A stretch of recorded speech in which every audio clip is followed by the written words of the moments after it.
उस दिन बड़े सवेरे जब श्यामू की नींद खुली तब उसने देखा घर भर में कोहराम मचा हुआ है। उसकी काकी उमा एक कंबल पर नीचे से ऊपर तक एक कपड़ा ओढ़े भूमि शयन कर रही है और घर के सब लोग उसे घेर कर बड़े करुण स्वर में विलाप कर रहे हैं। लोग जब उमा को शमशान ले जाने के लिए उठाने लगे तब श्यामू ने बड़ा उपद्रव मचाया। लोगों के हाथों से छूटकर वह उमा के ऊपर जा गिरा। बोला, काकी सो रही है, उन्हें इस तरह उठाकर कहाँ लिए जा रहे हो? मैं न जाने दूं।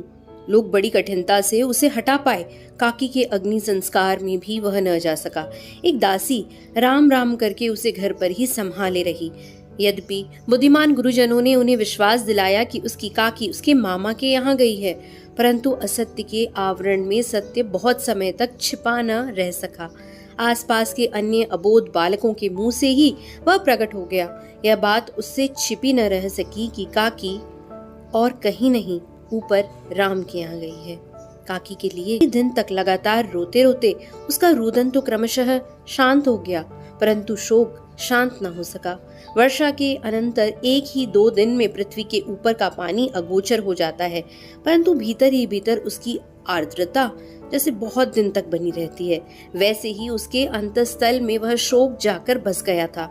वह प्राय अकेला बैठा बैठा शून्य मन से आकाश की ओर ताका करता। एक दिन उसने ऊपर एक पतंग उड़ती देखी। न जाने क्या सोचकर उसका हृदय एकदम खिल उठा। विश्वेश्वर के पास जाकर बोला, काका मुझे पतंग मंगा दो। पत्नी की मृत्यु के बाद से विश्वेश्वर अन्यमनस्क रहा करते थे। अच्छा मंगा दूंगा कहकर वह उदास भाव से और कहीं चले गए। श्यामू पतंग के लिए बहुत उत्कंठित था। वह अपनी इच्छा किसी तरह रोक न सका।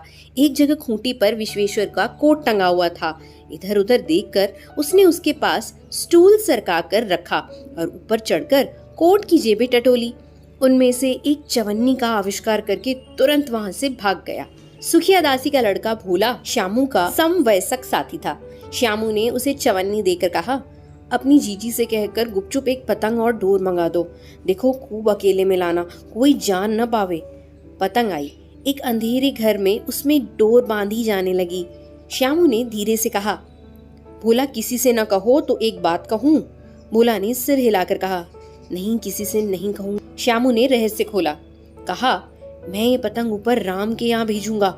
इसे पकड़कर काकी नीचे उतरेगी। मैं लिखना नहीं जानता, नहीं तो इस पर उनका नाम लिख देता। भोला श्याम से अधिक समझदार था। उसने कहा, बात तो बड़ी अच्छी सोची, परंतु एक कठिनता है। यह डोर पतली है, इसे पकड़कर काकी उतर नहीं सकती। इसके टूट जाने का डर है। पतंग में मोटी रस्सी हो तो सब ठीक हो जाए। श्यामू गंभीर हो गया। मतलब यह बात लाख रुपए की सुझाई गई है, परंतु कठिनता यह थी कि मोटी रस्सी कैसे मंगाई जाए। पास में दाम है नहीं और घर के जो आदमी उसकी काकी को बिना दया माया के जला आए हैं, वह उसे इस काम के लिए कुछ नहीं देंगे। उस दिन श्यामू को चिंता के मारे बड़ी रात तक नींद नहीं आई। पहले दिन की तरकीब से दूसरे दिन उसने विश्वेश्वर के कोट से 1 रुपया निकाला, ले जाकर भोला को दिया और बोला, देख भोला, किसी को मालूम न होने पाए, अच्छी अच्छी 2 रस्सियां मंगा दे।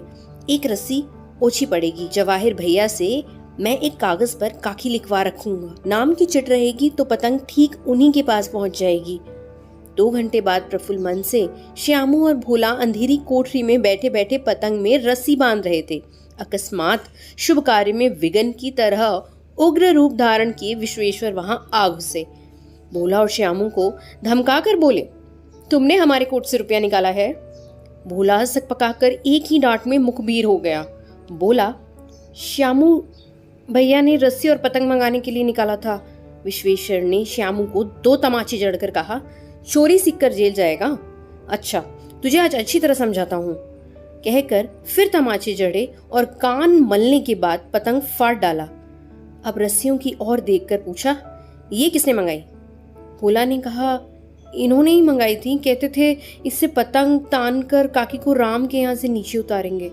विश्वेश्वर हत बुद्धि होकर वहीं खड़े रह गए। उन्होंने फटी हुई पतंग उठाकर देखी। उस पर चिपके हुए कागज पर लिखा हुआ था, काकी।